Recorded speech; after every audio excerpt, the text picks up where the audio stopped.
Very good day to everybody, and welcome to this first of two videos today, Thursday the 30th of October. I appreciate you tuning in, and if you're enjoying the content here on this channel, be sure to hit that like button, but even more importantly, hit that subscribe button as well. Hurricane Melissa was a record breaker by a lot of different measures.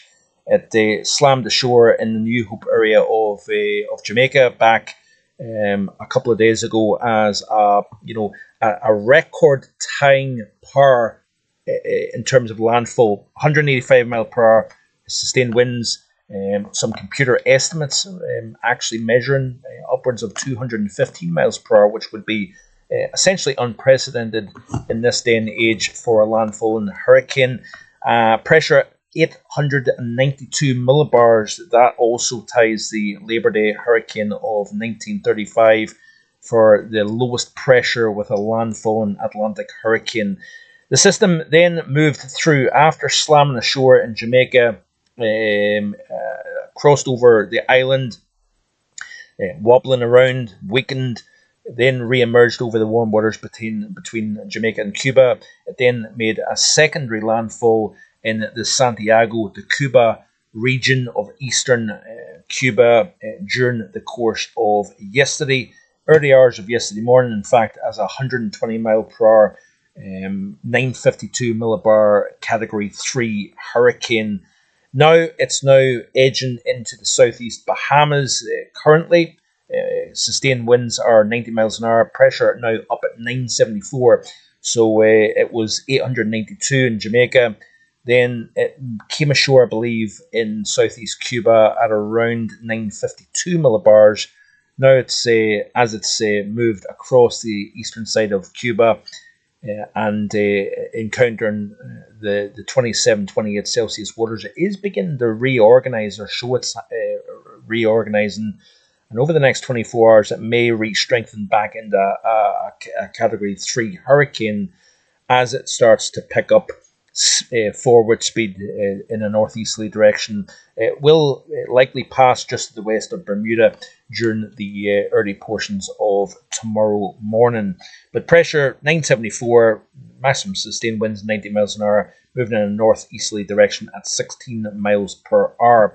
If we click on to the latest track of NHC, is showing quite the strong agreement in a lot of the global models for this system to pass as a hurricane to the west of Bermuda. I believe this is the fourth, if not the fifth, impact from a hurricane, or at least tropical storm or tropical cyclone this season.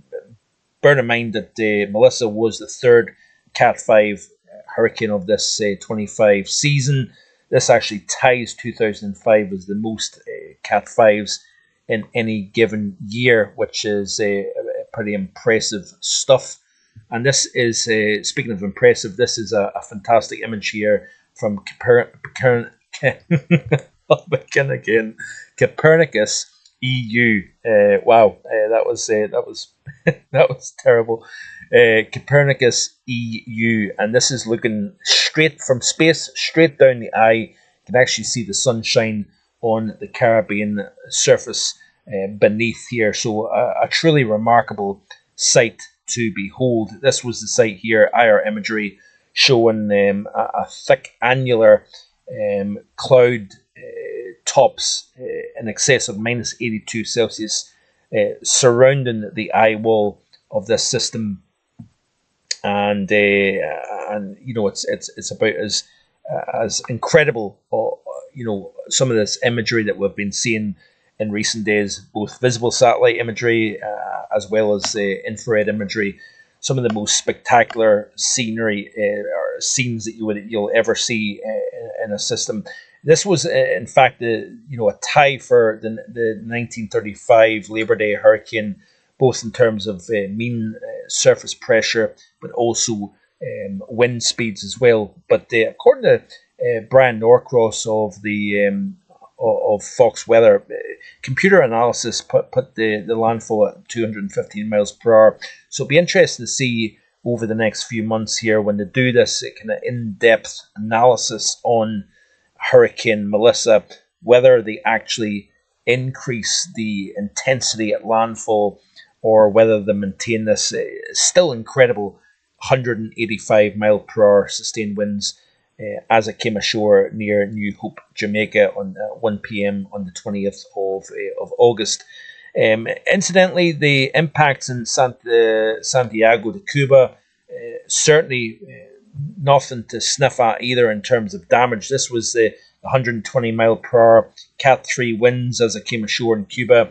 This was the damage that was left behind. So significant damage has been inflicted in Cuba, and obviously further degradation of the circulation, the intensity, due to crossing the mountains of eastern Cuba here. So it's done, the system did a wobble over Jamaica, weakened, then crossed out over the open waters. The eye wall, the eye itself re-emerged on satellite imagery as it crossed between Jamaica and Cuba. Then it had that second impact with land. Now it's re-emerging. This is how it's looking in terms of the IR imagery here. So we are seeing this little kind of firing of convection over the southeast Bahamas. Whether there's an official landfall here in one of these islands, I would imagine there probably would be. But the current position, according to the Tropical Tidbit site, puts this system, within that southeast Bahamas region here. Incidentally, this season looks to be winding down after this system eventually decays over the northeast Atlantic here, likely to take a track between Scotland and Iceland towards the upcoming weekend here. We'll monitor this space going forward, but certainly this will be a storm that will be long remembered. Be sure to check out the link in the description below for the upcoming Global Weather Report live. It's edition 161. This will be at 4 p.m. this upcoming Sunday right here on the channel, looking at some of the incredible footage, images of this storm, how much impact it has had on Jamaica, even Hispaniola to an extent as well as Cuba, the Bahamas. Also, I'm going to show some astonishing footage within the eye of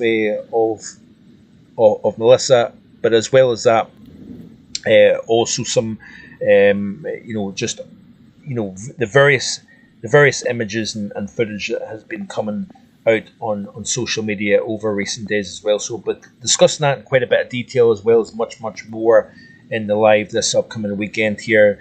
Be sure to check out the Global Weather Report, not Global Weather Report, I do apologise. Be sure to check out the European Outlook that will be released later on today as well, usual time of approximately 5 p.m, so stay tuned for that.